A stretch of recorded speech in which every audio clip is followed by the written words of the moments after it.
Welcome to the St. Vrain Sports Report. We're glad to have you along with us. We've got a busy show for you this week, including an Athlete of the Week feature on a boys basketball player from Longmont High School. We're also going to preview state basketball in boys and girls and preview the state wrestling tournament. But first, we have highlights. Let's get right to it. Lots to get to from the basketball and wrestling fronts. Starting with some basketball last weekend at Erie High School. Frederick at Erie, the doubleheader boys and girls between a couple of rivals down in the St. Vrain Valley. A regular season finale, Erie riding a two-game winning streak. Tori Dufour of Frederick with the step-back three-pointer. And then it's Danielle Hemmelstrand with the pass to Dufour in the corner for another three. She had 27 points, hit 8 three-pointers on the night. Tigers with a cross-course pass to Caitlin Patterson as she goes baseline for the layup. And then it's Patterson on the run, and she dishes to Deb Altschuler for the jumper. Nice shot there by Altschuler. And then Patterson with the drive again, and the dish inside to Alyssa Barnett for the layup and the foul. Erie looking good early in this one. Another great pass, this time from Ava Welty to Lauren Kia for the layup. Erie with a 20-5 advantage in the second quarter. That would prove to be the difference. Second half, Patterson passes up the three, gives it to Welty for the three, and then a little bit later, it's Welty returning the favor. The pass over to Patterson for the three-pointer. Tigers heading the state on a 3-game win streak. Frederick's season comes to a close as they come up short of the playoffs. The boys game hosts Tigers on a 2-game losing streak. Frederick on a little bit of a winning streak. They're enjoying a resurgent season this season. Frederick's Jake Green with the drive and the floater. That falls in for the bucket. Great play by the Tigers. Ethan Tyson driving into traffic and kicking out to Kevin Loy for the three. 31 points for Loy in this one. Frederick's Alex Stern misses the layup, but gets the steal and tips it to Joe Cartelli for the three-pointer. So Frederick looking good in this one. Green with a great drive and the layup off the glass, keeping pace with their rivals in this game. Like I said, Frederick trying to get a winning record for the season with this win, but Tristan Rademacher in a tie game for Erie with a great ball fake, sets himself up for the three. Then Loy going baseline, kicks it out to Cole Rademacher for the three. Then the Tigers, Jordan to win with the layup, and he draws the foul. And Erie with a good second half in this one. Fourth quarter, Tigers work the ball to Cole Rademacher. I'm sorry, Cartelli with the drive right there for Frederick and the layup. And then it's in the fourth quarter, the Tigers work the ball to Cole Rademacher. He drains another three. 12 points for him in this one. This game would go to overtime. Then it's Tyson with the drive and the layup. Tigers win this one in overtime, but both teams headed to the state tournament. We'll get to that here in a little bit later in the show.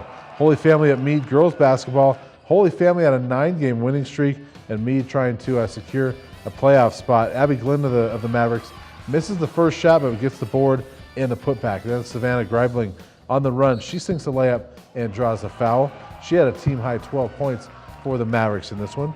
The Holy Family's Genevieve Godino deep for the three-pointer off the scramble right there, and she sinks that one. She had a huge game in this one for the Tigers. Moments later, the kick out to Godino for another three-pointer from the other side. 21 points on the night for Godino to lead Holy Family in this game. More Holy Family. Cecilia Anerud gets the ball in the paint and scores. And then second half, it's the Tigers. Caitlin McKenzie with the steal and the pass to Godino, and she gets the layup to fall right there around the defense. And then Amanda Ward with the offensive board and the putback as the Tigers win this one going away. But both teams are headed to the playoffs as well. Holy Family at Meade boys basketball. Two of the hottest teams in Class 4A playing for the Tri-Valley League title. Meade on an 18-game winning streak coming into this one. Jax Wilkie posting up, makes a great up and under move to get the layup there. Then Wilkie, he's going to go baseline right here and kicks it out to Trey Ward for the three. Ward had 13 points in this game for the Mavericks. And a fantastic play here is the Tigers. Dominic Nellis dishes to Garrett Green for the layup. So Holy Family keeping pace in this one. Mavericks off the miss, start the break, and Will Marr finishes it with a three. 13 points on the night for Marr. He's having a great season and great game for him in this one. Then it's Wilkie one more time with a pass finding Caleb Ayers open for the 3. Wilkie, one of the better passing big men you're going to see in high school basketball, had 9 assists in this game. Second half, Wilkie finds Ayers again, this time in the corner as he drains the 3. Ayers with 19 points was a huge part of this game for the Mavericks. Tigers not done though. Kyle Helbig drives, gets his own rebound and the bucket, drawing the foul. Then it's going to be Helbig again with another strong drive and gets the floater to fall over the defense. He had a game-high 31 points for Holy Family in this one. Then Marr with some defense, getting the steal, going the other way for the layup. And it's Wilkie once again finding the open man. This time it's Nick Jacobs for the 3. Wilkie 20 points, 5 rebounds, and those 9 assists as the Mavericks finish off the Tri-Valley League title, undefeated run in the conference. 4A Region 4 Wrestling at Meade High School in the 126-pound third place match. Erie's Gustavo Fonseca Walker in the black loses a heartbreaker 5-4. In the third place match at 132, Frederick's Cole Hoffman in the blue against Drew Sandoval of Skyline. Hoffman getting some early back points and then did a great job to hold on and get the victory in this one. That was for the third place match. So Cole Hoffman heading to state for Frederick at 132 pounds. Championship match at 138, Broomfield's Darren Green in the blue against Graydon Bridwell of Skyline. Bridwell fighting as hard as he can to avoid the pin, but late second period, Green is able to get his shoulders on the mat. Bridwell finishes in second place. Runner-up finish, he will head to state. We'll take a look at that bracket here for those qualifiers here in a few minutes. At 152 pounds, third place match between Frederick's Victor Rengel in the blue and Meade's Emilio Chavez. This is a good close match throughout, but Chavez gets the takedown. Eventually he's able to get the takedown, then adds 3 back points and gets the victory. There's the takedown for him right there. He's going to add 3 back points, gets the victory, 6-1. A good victory for Chavez in this one. Emilio Chavez of Meade heading off to the state tournament this week as well. Third place match at 285. That's Skyline's Ricky Childers in the gold against Niwot's Giovanni Lopez. The two big guys were tied 1-1 in overtime, and in the closing seconds of overtime, Childers is able to make a move here. He's going to get the takedown and get the victory 3-1. So Childers gets the move, gets on top, gets the 2 points he needs, wins that one 3-1, takes third place, and he will head on to state this week as well. Championship match at 285, Meade's RJ Lopez hanging on in the second period, down 1-0 after that escape right there by Tyler Carpenter of Broomfield. Then Carpenter, he's going to sweep the leg, get the takedown, puts Lopez on his back for the pin. So RJ Lopez of Meade finishes second in this one. Won a local regional champion, Erie's Rudy Lopez. He was the only local champion at 113 pounds. The several wrestlers from that region are heading on to the state tournament. And state wrestling coming up this week. Let's take a look. We're going to preview state wrestling. Let's get right into it and just stick with wrestling right now. Thursday through Saturday, Pepsi Center in Denver. The Parade of Champions will be Saturday at 6:30 p.m. Now check chassa.org. They've got the entire schedule so you can know when to go down and see which particular wrestlers you want to go see. But the Parade of Champions is always one of the top events in high school sports. I encourage you to go down on Saturday night starting at 6:30. That's where you'll see all the championship matches in all the classifications. Let's take a look at the qualifiers locally, starting in 4A with Erie. Rudy Lopez coming off that regional championship, 33-3 on the season here as a sophomore. Gustavo Fonseca Walker, also a sophomore, going to state. Cole Hoffman, who we saw in the highlights, he's the lone representative for Frederick. He will take a 25-12 record into state. Longmont gets 6 wrestlers in the state, including Drake Ingleking at 170. He's the defending state champion. Actually won at 160 last year in 2018. But Braden Ingleking, 34-4. Gio Wilson has been just tearing it up since he came back from injury. He is 21-3. Meade, Emilio Chavez, and RJ Lopez are both going to state. They both got hit the 30-win mark this season. And in Niwot, Daniel Torres at 195 and Giovanni Lopez at 285. Skyline gets 5 wrestlers in the state. Drew Sandoval, the sophomore, and Graydon Bridwell, a couple of sophomores there, heading off to state. as well as a couple juniors, Creighton Tremblay and Caden Silva, and then the senior heavyweight who we just saw, Ricky Childers at 33-6, having a great season. In Class 2A, Lions has got 7 wrestlers in the state tournament this year. Orrin Huff at 126 at 30-8, and David Gardner at 145, kind of leading the way there, as well as Carson Bean at 195. The junior is 33-5 on the season. So lots of wrestlers going on to state this week, and most area schools represented down at the Pepsi Center. Expecting to see lots of medals. There usually is from this area, led by probably Drake King. Probably has the best shot of winning a state title, as he won it last year, and he's favored to win it at 170 going into this week. We're going to move on to basketball, and our athlete of the week is a guy you probably heard of a few times around here, the family at least. Brady Rank, he and his family have been associated with Longmont High School athletics for a long time. His brother was a great baseball player around here, and Brady's doing a great job in basketball and baseball. In basketball, 11.6 points per game, 7.5 assists per game. He is second in Class 4A in assists this season. Baseball is a 2-year starter, 358 average for his career, and his on-base percentage was around 470 last year. He's actually going to Westmont College in Santa Barbara, California on a baseball scholarship, but he's having a great basketball season, and he's our athlete of the week. It's been a lot of fun, especially coming off last year. This has been just about as fun as a year so far, and we got a lot going for us, and postseason's coming up, so it's an exciting time. I think we got a lot of returning guys. We kind of know what it takes now since we've been there, done that, and I think this year has just kind of been staying focused, don't have any slip-ups like we did last year, and just keep playing our brand of basketball.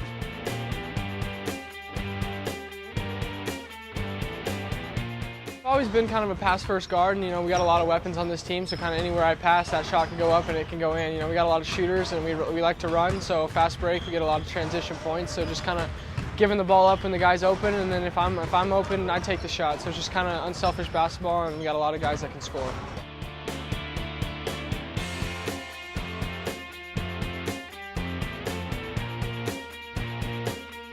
Yeah, I've always played a lot of sports at a young age, and I think ever since about 5th grade I played tackle football, and then I played tennis my freshman year here at high school, so I just played as many sports as I could, and then basketball and baseball are kind of the ones that stuck with me, and the ones that you have less pain in, you don't get hurt as much, and I think those are the ones I was best at, so I stuck with those two. It was so much fun. I've played baseball ever since I was little. My dad's coached me ever since I was like 7 years old, so it's always been my first love, and I'm excited to play it at the next level. I have had a little bit of interest for basketball, but I've never thought about playing it at the next level. I've always been pretty much, all my summers have been dedicated to baseball, so that's kind of been my focus point. And honestly, I wasn't really that good at basketball. Even like last year, I had an okay year, but I wasn't like college basketball player, so my mindset was play baseball, and then once I got that opportunity, I wanted to make sure I made it a dream come true. We're right here. This is our finish line. This is our last couple weeks of basketball, so I want to make it the most fun as possible, because it's probably the last time I'm going to play basketball in my career competitively. So I want to make sure I go out there and have fun and try to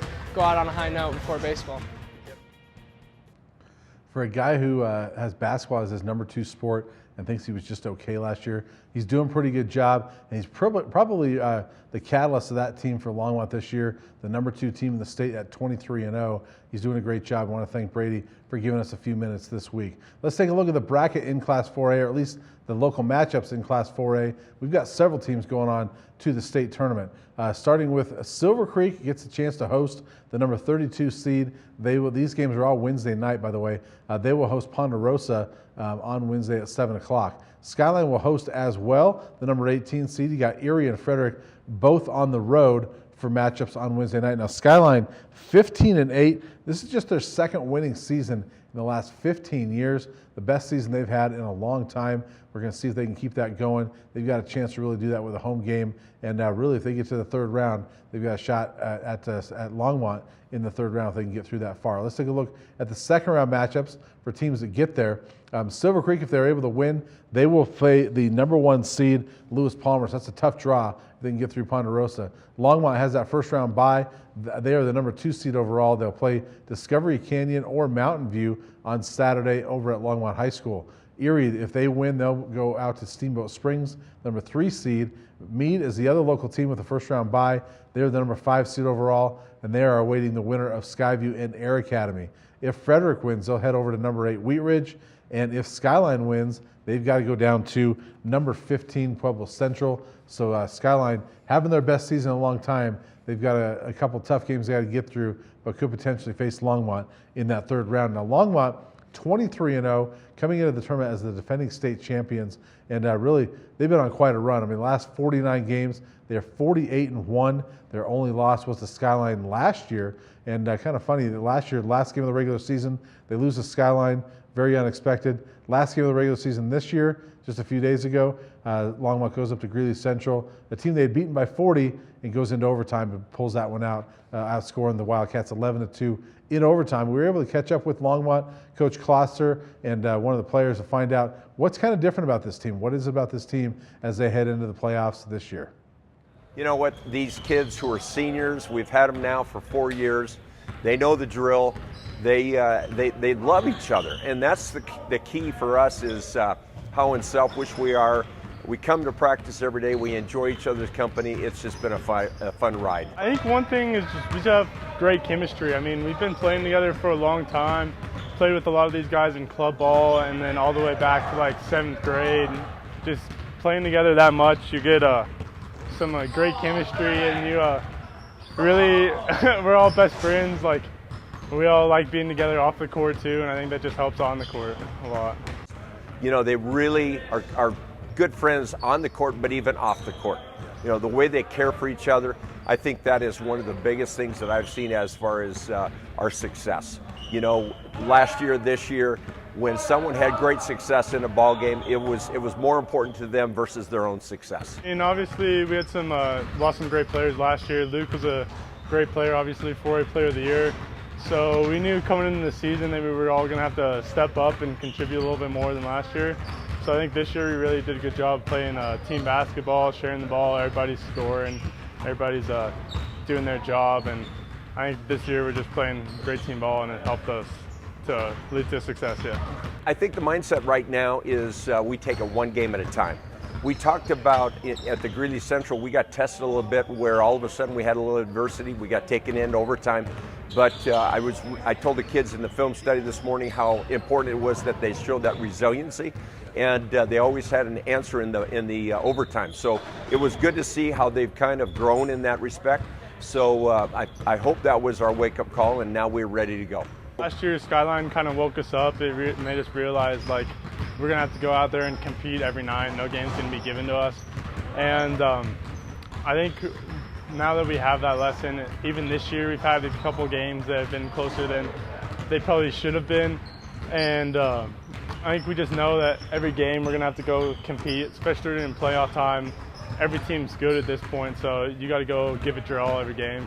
You know, every year is an adventure. I think we have to enjoy the journey. You know, the key thing for me is I know that maybe, hopefully, you know, we're expecting 3 weeks. We're expecting to be with each other, the senior class. I have to enjoy the journey with these seniors because, you know, 5 games, that's going to be the key to get to another, you know, state championship game. And if we get there, you know, it's something that I'll always cherish with this senior class. Well, Longmont coming in as the defending state champions. One of the teams that will really challenge them is not too far away. The Meade Mavericks coming in as the number 5 seed overall. And those two teams played earlier in the year. Well, since then, Meade has won 19 in a row. They're really on fire, playing some great basketball. They will have a first-round bye and host a game on Saturday. We were able to catch up with them as well to talk about their prospects going into the state tournament. You know, we returned most of our guys from last year. Kind of got a taste of the varsity level, taste of playoff basketball. Coming in, you know, that experience kind of showed early in that Longmont game. And it's just our confidence has grown throughout the year. And we played well together, and guys played for each other as opposed to kind of with each other. So we got a group of tough-minded kids. We've been together for a while. Most of us have played together since we were like 8 years old, so we've known each other for a long time.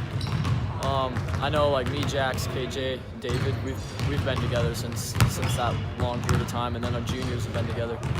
And we just have this bond that's built, and so I think that's why we play together, because we know each other, and we just have so much team chemistry. So it's a huge bonus. The Thursday night game against Holy Family, the atmosphere, our crowd was fantastic, and I think our guys fed off of it. They enjoyed it and embraced that atmosphere and played pretty well. We have confidence as a team with our shooting ability, and we're just going to need that confidence as we get deeper into the playoffs and better teams will need to make more shots. we try to be confident, but not too overconfident. You have to be confident in order to play well. You got to believe they were going to win, and I think we've been sold that dream ever since the beginning that we can do it. So I think that's what our confidence has done for us. No, I think the sky's the limit. We've been a one day at a time, one game at a time team, and I think that's what's kind of fueled us, and we'll continue to do that. Get better today, tomorrow. I definitely feel like the sky's the limit, but we definitely have to take it one game at a time, not look too far ahead and get ahead of ourselves. We try and keep it one game at a time, but we all know that the team goal is that state championship at the end of the year. But it'll be tough to get there. Got to get through some tough teams first, so we're going to play it one game at a time. Meade and Longmont both with good opportunities to host some games this week. They have a chance to host a couple of games actually, so we'll see if they can take advantage of that here in the first few rounds of the tournament. Let's take a look at the girls' side, where there's a few local teams that have qualified for that tournament as well in Class 4A. Lewis Palmer will be at number 22 Skyline. This is a big one for Skyline. The Falcons 12-11. This is one of the best seasons they've had in a long time. Now their last playoff win was the 2004 state championship game that they won. That was the last time they won a playoff game. They've got a shot here hosting Lewis Palmer in the first round on Tuesday night.